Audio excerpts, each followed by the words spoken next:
அவுதுபில்லாஹி மினஷ் ஷைத்தானிர் ரஜீம். பிஸ்மில்லாஹிர் ரஹ்மானிர் ரஹீம்.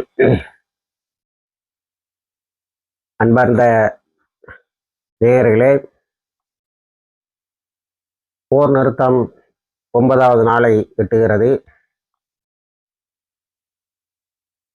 நமது கணக்கில் பாலஸ்தீன் மீட்பு போர் 741 என்று வைத்துக் கொள்ளலாம். இதில் ஒரு முக்கியமான செய்தி, ரஃபா கிராசிங் வழியாக உணவுப் பொருட்கள் வருகின்றனவா என்பது. நாம் ரஃபா கிராசிங் வழியாக உணவுப் பொருள் வருகிறது, அடிக்கடி அது மூடப்படுகிறது, அடிக்கடி திறக்கப்படுகிறது என்பதை 2 நாட்களாகவே சொல்லி வருகிறோம்.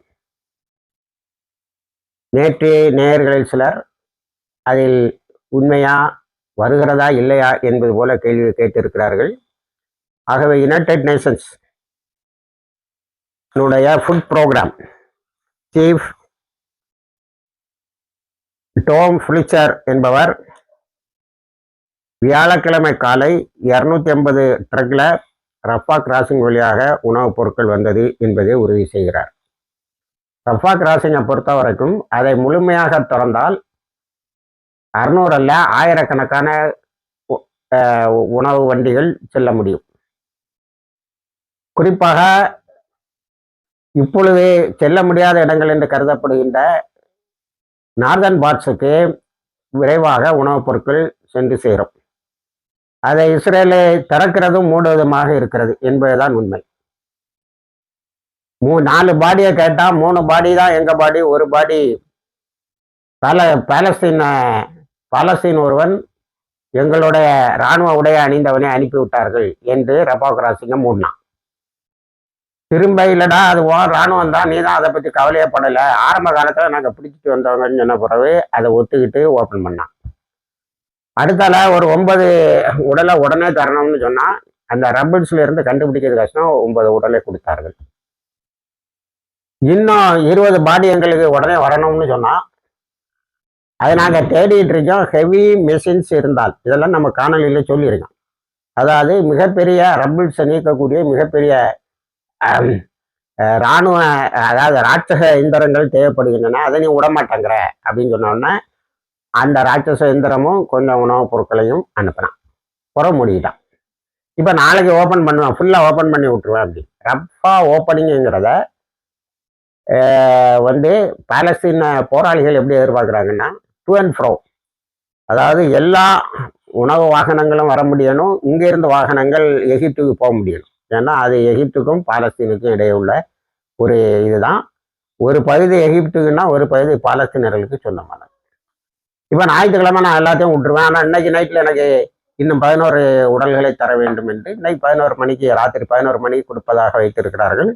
ஆகவே அது முழுமையாக திறக்கும். இப்போ உணவுப் பொருட்கள் ரஃபா கிராசிங் வழியாக தான் வருதான்னு கேட்டால் இல்லை, ஹிஸ்பும், நான் அதையும் சொன்னேன், ஹிஸ்பும் வழியாக வருகிறது.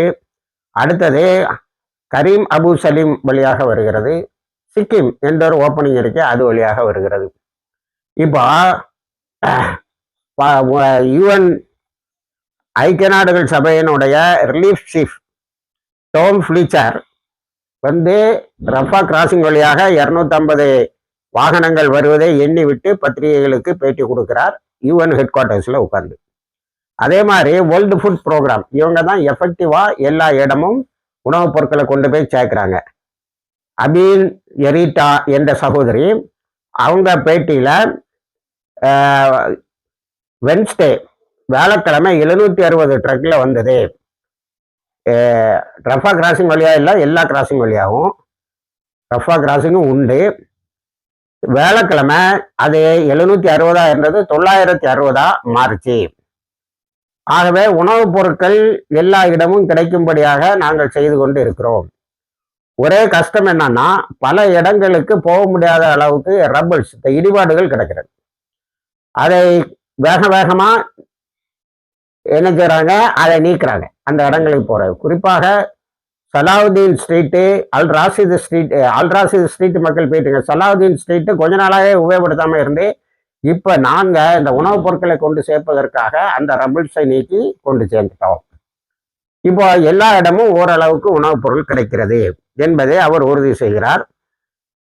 560 டன்னு நார்தன் காசாவுக்கு, வடக்கு காசாவுக்கு போயிருக்கிறது என்பதையும் உறுதி செய்கிறார். ஆக ஒரிஜினல் சோர்ஸ்ல நம்ம பார்க்கும்போது அது வேர்ல்டு ஃபுட் ப்ரோக்ராமா இருந்தாலும் சரி, யுனைடெட் நேஷன்ஸ் ரிலீஃப் ஏஜென்சியுடைய சீஃபா இருந்தாலும் சரி, உணவுப் பொருட்கள் வந்துகிட்டு இருக்கு. சகோதர சகோதரிகளே, ஒரு விஷயத்தை நம்ம கவனிக்கணும். 733 நாட்களாக நமது ஊடகங்களுடைய எந்த பகுதியை ஓபன் பண்ணாலும் ஒரு சகோதரி ஒரு குழந்தைய கஃன்ல ஜனாசாவா தூக்கிட்டு வருவா, அல்லது தன் குடும்பத்தில் இழந்த இதர கணவன் குழந்தைகள் இவங்களுக்காக கூட்டாக அழுகின்ற படங்கள், குழந்தைகள் கொத்து கொத்தாக தூக்கி ஜனாசாவாக கொண்டு வரக்கூடிய தந்தைமார்களும் தாய்மார்களும் கொண்டு வரக்கூடிய படங்கள், மனைவியை இழந்த கணவன் மனைவியை ஜனாசாவாக தூக்கி கொண்டு வருகின்ற ஓலங்கள், இதையே 733 நாட்களா பார்த்துக்கிட்டு இருந்தோம். இப்போ ஒரு 8 நாளுன்னு சொல்லலாம். இந்த படங்கள் மாற்றப்பட்டு நம்ம கனத்த இதயத்தோட தான் அதை நாம் பார்த்து கொண்டு இருந்தோம். ஒரே ஜனாசா. ஒரு கட்டத்துல பொதிவதற்கு இந்த வெள்ளை துணிகள் கிடைக்காமல் அவங்க எந்த இதோட இறந்தாங்களோ அந்த இதுல உள்ள சில ஜம்காலங்களை அப்படியே வச்சு கட்டி வச்சிருந்தாங்க. இதையெல்லாம் பார்த்து 1-2 நாள் இல்லை, 2 வருஷம் கனத்த இதயத்தோடு இருந்து கொண்டு இருந்தோம். நான் அந்த செய்தியை சில நேரங்களில் சொல்ல முடியாமல் மொத்தமாக இறந்தவர்களுடைய எண்ணிக்கையை சொல்லிவிட்டு, மொத்தமாக எத்தனை பேர் ஷஹீதானாங்க, அவங்களுக்கு என்ன அல்லாஹ்விடத்தில் போய்விட்டார்கள் என்றெல்லாம் அந்த செய்தியை உங்கள் முன் வைத்தேன். இப்பதான் ஒரு 8 நாளா இந்த படங்கள் நமது மீடியால மாற்றப்பட்டு, நமக்கு மீடியான்னு சொல்லும்போது இஸ்லாமிக் மீடியா, வெஸ்டர்னர்ஸ் அந்த கொலைகள் எல்லாம் நியாயம்தான் தான் இன்னைக்கு வரைக்கும் எழுதுனதா மேலை நாட்டு பத்திரிகையாளர்களே சொல்லுகிறார்கள். அதை நியாயப்படுத்திக்கிட்டே இருந்தானோ இந்த அப்பாய்கள் கொலைகளை. ஒரு இடத்துல கூட இஸ்ரேலை கடிந்து சொல்லவில்லை. ஆனால் இந்த இஸ்லாமிய ஊடகங்கள் உலக மக்கள் மத்தியில இந்த படங்களை போட்டு போட்டு போட்டு செய்து கொண்ட உலகம் முழுவதும் மக்கள் ஆதரவு, மக்கள் கிளர்ச்சி, நடைமுறை உணவுப் பொருட்களை கப்பலில் ஏற்றி கொண்டு வந்து இஸ்ரேலிய சிறைகளில் இருக்க வேண்டிய தலையெழுத்து ஏன் மேலை நாட்டவர்களுக்கு வந்தது? நமது அரபு நாடுகள்லாம் வேடிக்கை பார்த்து கொண்டிருந்த கால நேரத்தில் இப்பொழுதுதான் அல் ஜசீரா 2-3 ஃபீச்சர்ஸை போடுறான். எப்படின்னா, இப்போ கைதிகள் வந்துட்டாங்களா, 1968 கைதிகள் வெளியே வந்தார்கள். அவர்களோடு உட்கார்ந்து நமது சகோதர சகோதரிகள் உணவு அருந்துகிறார்கள். 33 வருஷத்துக்கு பிறகு, 20 வருஷத்துக்கு பிறகு, 30 வருஷத்துக்கு பிறகு நாங்கள் வெளியே வந்த உணவு அருந்துகிறோம் என்று உணவு அருந்துகின்ற காட்சிகளை பார்க்கிறோம். சற்றே நிம்மதியாக இருக்கிறது. அதே போல வாகனங்களில் உணவுப் பொருட்கள் வர்றது, அதுலேயும் ஒரு டிசிப்ளின். அந்த மக்கள் ஏழையில இருந்து சிறுவர்களில் இருந்து பெரியவர்கள் வரையும் உணவுப் பொருட்கள் வந்து நின்னா போய் வாங்குறாங்க. அதுல யாருடைய பொருளை யாரையும் பறிச்சுட்டு போனோம்லாம் ஒன்றும் இல்லை. இப்போ கொஞ்சம் தாராளமாகவே கிடைக்கிறது மொத்தமாக உணவுப் பொருள். நேற்று வெள்ளிக்கிழமை காலையில ஃபஜ்ர் தொழுகைக்கு அவர்கள் குழந்தைகளோடு செல்வது, அது எப்படி நம்ம பார்க்கணும்னா, இஸ்ரேலிய இராணுவத்தாலும் அமெரிக்காவினுடைய ஆயுதங்களாலும் கொலை செய்யப்பட்ட குழந்தைகளை தவிர மீதி குழந்தைகள் பள்ளி வாசலுக்கு ஃபஜ்ருக்கு போறாங்க. வெள்ளிக்கிழமை முறையான தொழுகை நடந்தது. போன வெள்ளிக்கிழமை, இந்த வெள்ளிக்கிழமை முந்தின வெள்ளிக்கிழமை மத்தியானம் 12 மணிக்கு தான் சீஸ்ஃபயர் வந்தது. உடனே சும்மா தொழுதாங்க. இந்த வெள்ளிக்கிழமையில தான் அவர்கள் நிம்மதியாக தொழுகையை கடைபிடிப்பதையும் பார்த்தோம். உணவுப் பொருட்களை குழந்தைகள் அங்கங்கே வைத்து தூக்க முடியாத அளவுக்கு உணவுப் பொருட்களை தூக்கி செல்வதையும் பார்த்தோம். இத்தனையும் இருந்தாலும் அங்கே உணவுப் பொருட்கள் இன்னும் அதிகமாக வர வேண்டும், முழுமையாக ரஃபா திறக்கப்பட வேண்டும் என்ற கோரிக்கை வைக்கப்பட்டு கொண்டே வருகிறது. ஆனால் இப்பொழுது நீங்கள் பார்த்திருக்க முடியும், அல் ஜசீராவினுடைய விஷுவல்ஸ் நேரடியாக களத்தில் இருந்து காட்டுகின்ற காட்சிகள். அவங்க ரொம்ப சந்தோஷமா சாப்பிட்றாங்க. வேர்ல்டு ஃபுட் ப்ரோக்ராம் சொல்லுது, யாதேசம் உள்ள எல்லா பேக்கரிஸும் நாங்கள் ஓப்பன் பண்ணிட்டோம். இந்த இடிபாடுகளால் சாலை மறைக்கப்பட்டு இருந்த இடங்களில் உள்ளதை கூட நாங்கள் கடந்து சென்று உணவுப் பொருட்களை வழங்கி வருகிறோம் என்று ஒரு உன்னதமான சர்வீஸாக அவங்க செய்கிறாங்க. யார்? வேர்ல்டு ஃபுட் ப்ரோக்ராம், உர்வா, இவைகள் எல்லாம் சேர்ந்து உணவுப் பொருட்களை வைத்துக்கொண்டு மக்களை கொலை செய்த ட்ரம்ப் காசா ஹியூமானிட்டேரியன் ஃபவுண்டேஷன் ஒன்றை கொண்டு வந்து அதனுடைய டிஸ்ட்ரிபியூஷனை கூலிப்படைகளுக்கு, மெர்சனரிஸ்ன்னு சொல்லக்கூடிய கூலிப்படைகளுக்கு, கூலிக்கு கொலை செய்வர்களுக்கு கைகளில் கொடுத்து விட்டு கடைசியில் இன்ஃபிடல் என்ற ஒரு பாஜ அணிஞ்சுக்கிட்டே வந்து மக்களை கொலை செய்பவர்களுடைய கைகளில் கொடுத்து அந்த மக்களை கொலை செய்ய விட்டு காலையில் உணவுப் பொருள் வாங்க போகிற குழந்தை மாலையானாலும் வராது, வந்தால் ஏதோ சிறு உணவோடு வரும். காலையிலே தண்ணீர் வாங்க செல்லுகின்ற குழந்தை வருமா வராதா என்ற இயக்கத்தில் இருந்த பெற்றோர்கள், ஆனால் பெற்றோர்கள்லாம் உணவு வாங்க வேற ஏதாவது கியூவில் இருப்பாங்க. இப்படி கொலை செய்த பாதகன் ட்ரம்ப் இன்னைக்கு பெரிய சமாதான பேர் வழியான். நோபல் பீஸ் பிரைஸோட எல்லா மரியாதையும் கெட்டு குட்டிய சோறா போயிருக்கு இவனுக்கு கொடுத்துருந்தான். இந்த 68,000 ஏறத்தாழ 68,000 1 2 தான் குறைவா இருக்கும். 68,000 பெண்களும் குழந்தைகளும் வயோதிகர்களும் கொலை செய்யப்படுவதற்கு தொடர்ந்து ஒரு கணக்கின்படி 1948 இருந்தே பணம் கொடுத்துட்டு வரான். இந்த 2 வருஷத்துல இத்தனை பேர் ஷஹீதாக்கப்பட்டார்கள் அல்லது கொலை செய்யப்பட்டார்கள். இவர்களெல்லாம் மனித உரிமையாளர்களாம். அவர்கள் அமைதியை கொண்டு வந்து விட்டார்களாம். குற்றவாளி கூண்டிலே நிறுத்தப்பட்டு தூக்கிலே தொங்க விடப்பட வேண்டியவர்கள். அதற்கான நடவடிக்கைகள் நடந்து கொண்டு இருக்கின்றன. அடுத்தது இந்த எல்லோ லைனை கிராஸ் பண்றாங்கன்னு சொல்லி பல கொலைகளை செய்து கொண்டிருந்த இஸ்ரேலிய இராணுவத்திற்கு நேற்று காசம் பிரிகேட்ஸு ஒரு எல்லோ லைனை கிராஸ் பண்ணாத இடத்துல வச்சு ஒரு அடி. அவங்களோட டேங்கும் அந்த இராணுவத்தையும் சரியாக ஒரு அடி அடித்திருக்கிறார்கள். அதன் பிறகு நாங்கள் எல்லோ லைனில் பெரிய பெரிய போர்டு வைக்கிறோம், அதனால் மக்கள் இங்கே வரக்கூடாது அப்படின்னு சொல்லி பெரிய போர்டுகள் வச்சுருக்காங்க. திருப்பி அடிச்சிருந்தா யுத்தம் திரும்பியும் வந்திருக்கும். ஆனால் அவர்கள் தினமும் ஏதாவது 1 2 பேரை எங்கேயாவது ஒரு இடத்துல கொலை செய்துகிட்டு இருக்கணுங்கிற மாதிரி செய்துகிட்டு இருக்கான். அப்புறம் உலகம் முழுவதும் நடக்கக்கூடிய கிளர்ச்சி, குறிப்பாக ஸ்பெயின் போன்ற பெர்லின் போன்ற இடங்களில் நடக்கக்கூடிய கிளர்ச்சி நத்யான்ஹூவையும் ட்ரம்பையும் ஒரே தராசில் வைத்துத்தான் பார்க்க வேண்டும். 2 போர் குற்றவாளிகள். நேற்று என்னன்னா, அமெரிக்காவினுடைய ஏர்போர்ட், கனடாவினுடைய ஏர்போர்ட்ஸ், இங்கே உள்ள ஸ்பீக்கரில் பொதுமக்கள் கைப்பற்றி இஸ்ரேல் தான் கேப்டிவ்ஸ்ன்னு சொல்லப்பட்ட அழைத்து செல்லப்பட்டவர்களை கொலை செய்ததுன்னு அனௌன்ஸ் பண்ணியிருக்காங்க. தலைப்புகள் எப்படி வருகிறது என்று சொன்னால், bro Hamas announcement in US and Canada airports. இன்னைக்கு பணத்தை கொடுங்கிறான இருக்கேன், இவன் தான் கொலை செய்ததுங்கிறத ஏர்போர்ட் உள்ள ரேடியோ அனௌன்ஸ்மெண்ட் சிஸ்டத்தை கையில் எடுத்து அறிவிக்கிறார்கள். மிகப்பெரிய அதிர்ச்சியில் அமெரிக்காவும் ட்ரம்பும் நத்யான்ஹூவும் இருந்து கொண்டு இருக்கிறார்கள். இது ஒரு பெரிய எதிர்பார்க்காத ஒரு விளைவு.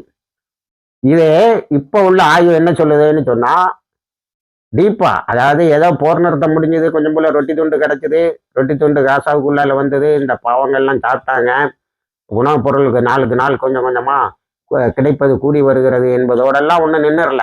உலக மக்கள் மீது இந்த 68,000 ஷஹீதுகளும் உலக மக்களிடையே ஏற்படுத்திய எழுச்சி மிகப்பெரிய மாற்றங்களை நோக்கி போகிறது. இவங்க 2 பேரையும் போர்க்குற்றவாளிகளாக பார்க்க வேண்டும். எந்த 2 பேருமே common thieves and common killers தான் பார்க்குறாங்க. ஆக அது ஒரு பெரிய இயக்கம் நடந்து கொண்டு இருக்கிறது. இப்போ ஒரு அறிக்கை என்ன சொல்லுதுன்னா, இஸ்ரேலுடைய இராணுவத்தினுடைய உளவு பிரிவு கொடுத்த தவறான தகவல்களால் தான் இந்த அழைத்து செல்லப்பட்டவர்கள் அத்தனை பேரும் கொலை செய்யப்பட்டார்கள். இங்கே இருக்கான், அங்கே இருக்கான், இங்கே இருக்கான், அங்கே இருக்கான்னு சொல்றது, அங்கே போய் குண்டு போடுறது, அங்கே அப்பாவிகளை கொலை செய்வது, அதோடு கேப்டிவ்ஸையும் கொலை செய்யறது. ஆக ராணுவம் சரியா துல்லியமா கொடுக்க முடியல, அப்ராக்சிமேட்டா கொடுத்துக்கிட்டே இருந்தான். அவன் கண்ட இடமெல்லாம் குண்டை போட்டான், இறந்தான். இப்போ இந்த உண்மை 2 உண்மையும் உலக அரங்கில் இருந்து மறைக்கப்பட்டு விடும். ஒன்று அக்டோபர் 7 நத்யான்ஹூ ஹானிபால் டைரக்ஷன் கொடுத்து யாரா இருந்தாலும் கொலை செய், அது ஈதர்களா இருந்தாலும் சரி, அவர்களை ஹாஸ்டேஜஸாக அழைத்து செல்வதற்கு வந்த ஹமாஸாக இருந்தாலும் சரி, குண்டை போட்டு கொல்லுன்னு சொல்லி பல பில்டிங்கள்ல இந்த ஹாஸ்டேஜஸை பத்திரமா வச்சுட்டு இருந்தாங்க. எங்க காசா என்க்ளேவ்னு சொல்லக்கூடிய அதனுடைய வளாகத்துல அந்த இடங்களில் கேனிபால் டைரக்ஷனை கொடுத்து எல்லாரையும் கொல்லுன்னு சொல்லி மேக்சிமம் ஆட்களை அன்னைக்கு கொன்னதா வந்தான். 1400ன்னு சொல்லிட்டு இருந்த மீடியா 1200ன்னு சொல்லிச்சு. பிறகு அன்றைக்கு கொலை செய்யப்பட்டவர்கள் 800 பேர். அது அத்தனையுமே 10 மணி நேரங்களுக்கு பிறகு இஸ்ரேலிய இராணுவம் களத்தில் இறங்கிய பிறகு கொலை செய்யப்பட்டவர்கள் என்பதை நாம தான் இந்த வைகரை விஷன் சேனல்ல தான் முதலா வெளியிட்டோம். வைகரை அபிஷியல் சேனல்ல எல்லாரும் என்னட்ட ஃபோன் பண்ணி கேட்டாங்க, ஏன்னா அவங்களே கொண்டாங்கன்னு சொல்லலான்னு. ஆமா, சில சகோதரிகள் அதை மிக தெளிவாக, அதாவது ஏதோ ஒரு மீட்பு பணியை ஒரு இராணுவம் எடுக்கின்ற போது, சிலரை மீட்கின்ற போது, ஹாஸ்டேஜஸை மீட்கின்ற போது தெரியாம சிலரை கொண்டுருவாங்க. இது வேணும்னே கொலை செய்தாங்கன்னு நிறைய பேர் வாக்குமூலம் கொடுத்தார்கள். அது சம்பந்தமான ஒரு விசாரணையை நடத்திய நத்தியான்ஹூ அவன் மாட்டிக்கிட்டான். இன்னும் எதிர்கட்சி எல்லாம் பிடிச்சி அவனை பிடிச்ச ஒரே அமுக்கும் போது எதிர்கட்சி மட்டும் இல்ல, எஸ்.சி. ஹல்வி சீஃப் ஆஃப் ஸ்டாஃப், முன்ன chief of staff, Eyal Zamir, Yoav Gallant முன்னாடி டிஃபென்ஸ் மினிஸ்டர், இவங்க எல்லாம் அமைக்கி பிடிச்சோன்னா அந்த விசாரணையை இழுத்து மூடி விட்டான். இந்த இன்ட்ரெஸ்ட் ஆஃப் தி நேஷன் அந்த விசாரணையை இழுத்து மாட்டான். ஏன்னா அவன் தான் குற்றவாளி. உனக்கு 3 மாசத்துக்கு முன்னாடியே தகவல் இருந்து நீ அதை தடுக்கல. அன்னைக்கு கேனிபால் டைரக்ஷன் கொடுத்து அதிகமான யூதர்களை கொண்டு வருது. இது ஒரு செய்தியாச்சா? 2வது செய்தி, உலக அரங்கில் பெரிதாக மறைக்கப்படுவது இந்த கேப்டிவ்ஸ் சொல்லக்கூடிய அழைத்து செல்லப்பட்டவர்கள். அவங்க இப்ப பேட்டி கொடுத்துருக்காங்க பாருங்க. எங்களுக்கு தௌராத்தை இன்னும் அதனுடைய பிரேயர் இதையெல்லாம் தந்து எங்களை பிரார்த்திக்க சொன்னார்கள் சொல்லி அந்த மக்களை இந்த பட்டினிக்கும் பசிக்கும் இடையில புது மாப்பிள்ள மாதிரி அனுப்பி வைக்கிறாங்க. ஆக அந்த ஹாஸ்டேஜஸ் கொலை செய்தது. இன்னைக்கு பாடி வேணும் இது எங்க பாடி இல்லை உங்க பாடி இல்லைன்னு பாடிக்கு போட்டுருக்கா. ஒரு வருஷத்துக்கு அல்லது ரெண்டு வருஷத்துக்கு முன்னாடி எக்ரிமெண்ட் போட்டிருந்தா எல்லாரும் வந்திருப்பாங்க. இல்ல இது போட்ட எக்ரிமெண்ட்லயாவது இது முறிக்காம இருந்திருந்தாலும் எல்லாரும் வந்திருப்பாங்க. இது இஸ்ரேலிய மக்களுக்கு ஒன்றும் பைத்தியக்காரத்தனமா இல்லை. அவங்க இன்னைக்கு அந்த போராட்டத்தை நடத்தி கொண்டுதான். கொலை செய்தது நீதான். நத்தியான்ஹூ அவனுடைய பார்லமெண்ட்ல பேச முடியல. ஆனா அது உலக அரங்கில் இருந்து மறைக்கப்பட்டு விடக்கூடாது என்பதனால் அமெரிக்காவிலும் கனடாவிலும் உள்ள ஏர்போர்ட்ல உள்ள ஸ்பீக்கர்ல செய்தி இதுதான், ஹாஸ்டேஜஸை கொலை செய்தது இஸ்ரேல் தான் என்று அழுத்தமாக சொல்லுகிறார்கள். எப்படிப்பட்ட ஒரு ஆதரவு பெருகி இருக்கிறது என்பதற்கு இதெல்லாம் எடுத்துக்காட்டுகள். அடுத்தது நம்ம ரொம்ப உன்னிப்பா கவனிக்க வேண்டியது வெஸ்ட் பேங்க். நான் உங்கள்ட்ட நேற்று சொன்னேன், இஸ்ஹாக் ஜப்ருதீன் அங்க பொறுப்பேற்று இருக்கிறார். நேற்று சாரா அல் குட்ஸு, அல் காசம் பிரிகேட்ஸு, பிஐஜேனுடைய விங், பாலஸ்தீன இஸ்லாமிக் ஜிஹாதுடைய விங், இவங்கெல்லாம் 73 தாக்குதல்களை அக்டோபர் 10 16 73 தாக்குதல்களை மேற்கரையில் நடத்தியிருக்கிறார்கள். இப்போ டிசாமமெண்ட்னு காசால சொன்னேன்னா எங்களுக்கு இடமா இல்லடா. நேற்று கொண்டு போய் வெஸ்ட் பேங்க்ல தான் இப்போ நடந்துட்டு. இப்போ வெஸ்ட் பேங்கு நான் இந்த காணொலி முழுவதும் எல்லா நாட்களிலும் உங்களிடத்தில் தவறாமல் சொல்லி வருகின்றேன். காசா தான் நம்மளுடைய பார்வையில் அதிகமாக இருக்கு. ஆனால் வெஸ்ட் பேங்க்ல அதை விட பெரிய சண்டை நடக்கிறது. அங்கே அது டனல்ஸ் இல்லை. அதே மாதிரி எல்லா இடம் விரட்டிட முடியாது. அது ஒரு பெரிய ஏரியாவாக இருக்கனால ஒரு இடத்துல இருந்து இன்னொரு இடத்துக்கு ரொம்ப எளிதாக விடுகிறார்கள். அங்கே தான் சுற்றிட்டு இருக்காங்க, எவனும் வெளியில போறதில்லை. இத்தனை மரணங்களுக்கும் பிறகு காசாவில் இருந்து கூட ஒரு மீன் குஞ்சு கூட வெளியே போறதையோ ஹமாஸை எதிர்க்கிறதிலையோ அந்த பாலஸ்தீன மக்களுக்கு அந்த பாலஸ்தீன போராளிகளுக்கு உதவி செய்வதிலேயோ எந்த குறையும் வைக்கவில்லை. நமக்கே ஒரு கட்டத்தில் ஏண்டா ஆரம்பிச்சிங்கன்னு தோணி இருக்கு. ஆனால் அந்த மக்கள் சலரவே இல்லை. ஏன்னா இந்த ஒரு 110 வருஷமா இதை நடத்திக்கிட்டே இருக்கு. ஆக சகோதரர்களை இப்போ 73 தாக்குதலை நடத்தி இருக்கிறார்கள். அதை பட்டியல் போட்டு இருக்கிறார்கள். 54 டைரக்ட் கிளாஸஸ், 54 இஸ்ரேலிய இராணுவத்தோடு நேரடியாக மோதியது, 3 டெமான்ஸ்ட்ரேஷன்ஸ், 3 ஆர்ப்பாட்டங்கள், 3 எக்ஸ்ப்ளோசிவ், 13 சண்டை செட்டிலர்ஸோடு வந்தேரிகள் என்ற கிரிமினல்ஸ் இருக்கிறாங்க பாருங்க. அவங்களோட ஆலிவ் மரத்தையும் அவங்களோட மாடுகளையும் திருடக்கூடியவனும் அவனோட 13 இடங்களில் எதிர்கொண்டு அவர்களை விரட்டி இருக்கிறார்கள். அப்போ தனி பாலஸ்தீனா அமையணும்னா காசா ஓரளவுக்கு கிளியர் ஆகிருக்கு, ஓரளவுக்குன்னு தான் சொல்ல முடியும். அடுத்தது வெஸ்ட் பேங்க்ல இந்த தாக்குதல் தொடரும். அப்போ அங்கேயும் ஒரு சமாதான ஒப்பந்தம் வந்து ரெண்டையும் சேர்த்து தான் பாலஸ்தீன் ஸ்டேட் வரும். அதுக்கு பிறகுதான் அமைதியை பற்றி ஆலோசிக்க முடியும். ஆனால் இஸ்லாமிய மார்க்க அறிஞர்கள் 110 வருடமாகவும் என்ன சொல்லி வருகிறார்கள் என்று சொன்னால், மொத்த பாலஸ்தீனமும் ஆக்கிரமிக்கப்பட்ட பகுதி. ஐக்கிய நாடுகள் சபையினுடைய தீர்மானம் 181 பாலஸ்தீனை ரெண்டா பிளந்தது செல்லாதுன்னு சொல்லி வருகிறார்கள். இது ஒரு பக்கம் இருந்தாலும் இப்போதைக்கு தனி பாலஸ்தீன ஸ்டேட்டு தான் வந்து முக்கியமான தீர்வு. இப்போ நார்மலைசேஷன் ரிலேஷன்ஷிப்புக்கு அலையிறான் எதை சவுதி அரேபியா கூட. குறிப்பாக சவுதியை தான் கணக்கு வைக்கிறான். ஆனால் நேற்றும் சவுதி மிரண்டும் பிறண்டும் தான் ஒரு அறிக்கை விட்டுருக்கான். முதல்ல நீ வந்து போர் நிறுத்தத்தை முழுமையாக செயல்படுத்த வேண்டும். அதுக்கப்புறம் அவங்க நிபந்தனைகளில் ஒன்று போராளிகளில் ஆயுதம் இல்லாமல் ஆக வேண்டும் சொல்லி ஒரு கம்மா போட்டு போராளிகளிடமிருந்து ஆயுதத்தை எடுப்பதற்கு மேக்கரையிலும் காசாவிலும் இருந்து இஸ்ரேலிய ஆக்கிரமிப்புகள் முற்றாக அகற்றப்பட வேண்டும். தனி பாலஸ்தீனா அமைய வேண்டும். அதன் பிறகு நாங்கள் வந்து இஸ்ரேலில் வந்து குடியிருக்க கூட தயாராக இருக்கிறோம் என்பது போல. இப்படி royal families will take resort in இஸ்ரேல்னு சொல்லி கூட அறிக்கை விட்டு இருக்கிறார்கள். அத்தனையும் இருந்தாலும் போராளிகள் தங்களுடைய போர்க்குணத்தை காசாவிலும் நேற்று கொஞ்சம் காட்டியிருக்கிறார்கள். அதே போல இங்கு முழுமையாக அவர்களுடைய கவனம், வெஸ்ட் பேங்கில் முழுமையாக அவர்களுடைய கவனம் இருக்கிறது. இந்த போர் நிறுத்த ஒப்பந்தத்தை கத்தரு, அமெரிக்கா வந்து குற்றவாளிகளில் ஒரு பகுதி. போர் நிறுத்தத்தை ஒப்பந்த கத்தரு, எகிப்து இவங்கெல்லாம் கண்காணிச்சிருவாங்கங்கிறது ஒரு பக்கம் இருந்தாலும் வேறு சில நாடுகள் கண்காணித்து கொண்டு இருக்கின்றன. அவற்றில் முதன்மையானது ஹூத்திஸு, நம்முடைய யமன் நாட்டு ஹூத்திஸு, அடுத்தது ஈரான், அதே போல ஈராக்கில் இருக்கக்கூடிய பாப்புலர் மூமெண்ட். இவர்கள் கண்காணித்து கொண்டு இருக்கிறார்கள்.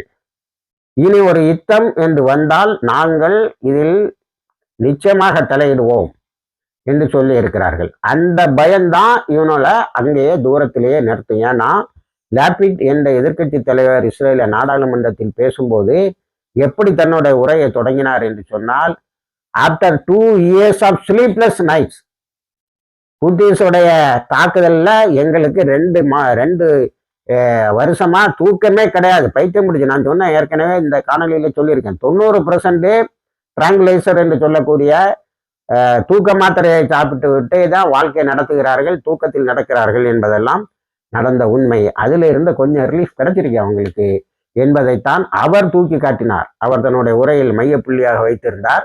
இப்படி இஸ்ரேலை மொத்த அழிவில் இருந்து காப்பாற்றிய அழிவின் நாயகன் ட்ரம்ப் இப்பொழுது திக்குமுக்கு ஆடிக்கொண்டிருக்க நத்தியான்ஹூ என்று நித்திய கண்டம் பூரண ஆயுசுன்னு இந்த போர் நிறுத்தம் தொடர்ந்து கொண்டு இருக்கிறது. இணைந்திருங்கள். எல்லா தகவலையும் தருகிறோம். வாஹிர் தவானா அல்ஹம்துலில்லாஹி ரபில் ஆலமீன்.